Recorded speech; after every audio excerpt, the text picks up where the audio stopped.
All right, you're gonna break down your delivery. We had you at 75.6. Hey Bubba, no crack in the whip right coming now. out of leg Gonna lift. make a video, So okay? you can see right here, if you look at your hip angles, you can see your left hip abduction is minus 33. Why is it minus 33? Let's see. Yeah, I guess there is some abduction there because you're already rotating. So you're already rotating. So if your pelvis wasn't rotated, you wouldn't be in no hip abduction. So what's happening is watch your hip. If you look at from maybe the top will do it. You can see no, it's not showing it there. It's happening here. Right when you come out of leg lift, it's immediately opening and rotating. And the majority high velocity guys are gonna be counter rotating at that point. So if we went and looked more at, let's look at hip pelvis position, we can see, let's see pelvis rotation. Where's rotation on that? Maybe it was in those hip angles, let's see.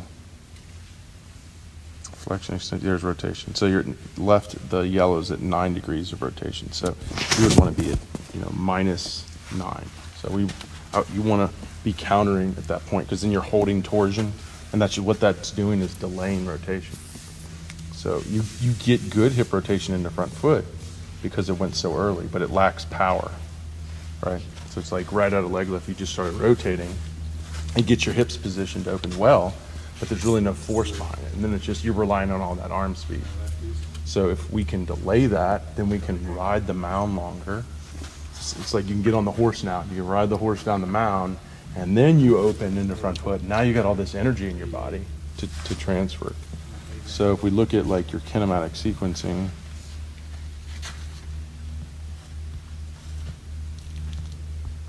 let's see how it affects that. So angular, like look at that. See the red? That's your hip. So this is what happens when it goes early. You see it starting to peak, so it's coming up to peak, and then it just stalls out. So in a normal guy, it's just a hump. It's like your forearm and your trunk. See the green is your trunk? See the glove is that? Look at your hips going. So it's like, it's going peak, slow down, peak, right? So that's because you started it early right here, and then it stalled out because it ran out of energy. It rotated, there's no energy, it just stalled out, and then your front foot lands right there, and then it peaks again into your front foot. So that's the problem with going early, is there's no energy in it, and then it's not driving. It's supposed to be driving your force, right? The lower half needs to be driving your force. So if it's stopping and starting and stopping and starting, how well is it driving force up your body? It'd be like taking the whip and stopping to start and then stopping and starting, right? What would that do to the whip? Okay, so, but, I mean, it's starting, it's trying to go before your glove. It's just not enough power, and then your glove pulls, so the blue is your glove. I want to see the glove and trunk together. I want these two going together like this. I don't want like that, and then the trunk goes here, and then the trunk goes, right? And that's a little bit of what's happening here, as you can see, because you're pulling down across here like that with your glove, and your trunk, and then is reacting to that. So you can see your glove is a big driver of your trunk rotation. It's even at the same peaks, right? So if we can get the hip to be the driver and this to then collaborate and go together, it's a better sequence, and then up to your arm. But I mean, you can see your timing wants to be there. It's just that hip goes early and it gets a little erratic, and the glove has to help out, and it gets a mess. Is that early trunk rotation? Let's see. Not really.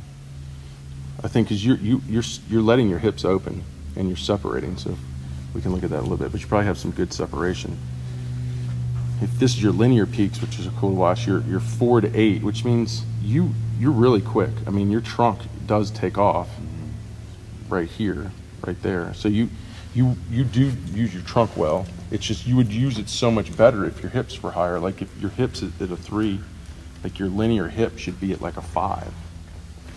I would see, because you use your trunk so well and you separate, that if your hip shot up to a 5, then your ball speed would probably go up 5-10 miles an hour. So, I mean, I would make just a big priority on fixing your lower half, because I think your upper body, so it separates, your arm gets up, you time your arm path and your trunk work together really well, It's just like you don't have a lot of energy before that. Let's look at your separation.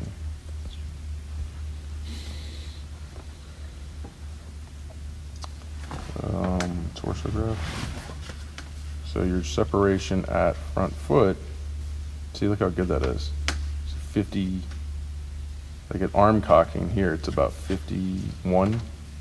That's pretty good. And if we put you can see it here with the tools. I mean, look at that. It's pretty good separation there. So you have good separation, but you had to drive your hip early to do it. You had to open it up right out of the gate to get it. So if we could delay that and get more power and then separate, you see how you'd have a lot more behind it. Chest, let's see, pelvis, chest. At front foot strike, your pelvis orientation is really good. And it's more like because when you get all that good hip rotation, when that back hip comes around, it creates stability in that hip. If that back hip is late, it'll start collapsing, and now your hips are all cockeyed at that point. Your hips, because they're rotated, are solid. They're underneath you. You're in a forward tilt of 16, which is good. See, your lateral is about 2, so you don't have a sway in it. You're stable pretty well.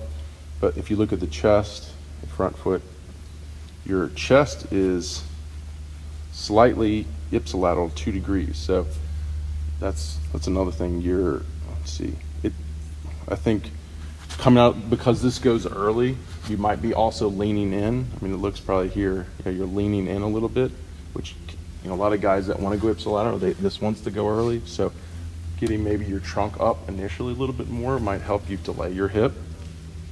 And then when you land, you're going 2 ipsilateral, 4 ipsilateral here to pitch release to 33. So there is a lot of rotation, and you're going excessive. We don't want to go past 25 degrees. It gets harder on the arm.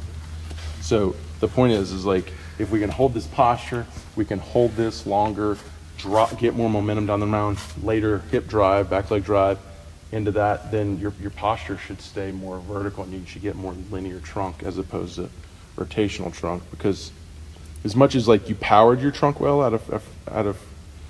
because of the good hip to shoulder separation, your forward trunk's 35. I mean, 45 would be ideal, and you never even get your front leg to drive. So we know front leg, big correlation to ball velocity. More forward trunk tilt would be a big correlation to ball velocity.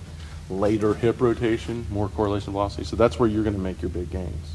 Later hip rotation, more forward trunk, more contralateral trunk, more front leg extension.